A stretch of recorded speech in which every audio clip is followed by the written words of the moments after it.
Rapar police સ્ટેશનમાં જનવરી માસના પ્રથમ સપ્તાહમાં એક ગુનો નોંધવામાં આવેલો હતો, જેમાં બીએનએસની કલમ 64 અને 137 અને પોક્સોની કલમો હેઠળ એક ગુનો નોંધવામાં આવેલો હતો, જેમાં જે એક સગીર બાળકી હતી 15 વર્ષની, એમને સાથે દુષ્કર્મ આચરેલું અને જે બનાવ બનેલું હતું એ પ્રમાણે ફરિયાદ નોંધવામાં આવેલી હતી.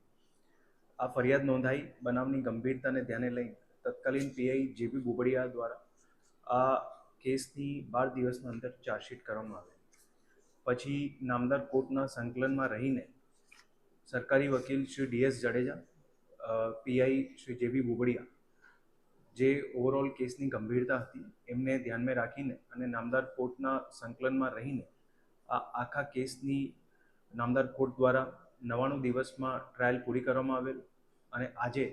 આ કેસમાં જે આરોપી છે, જેમનું નામ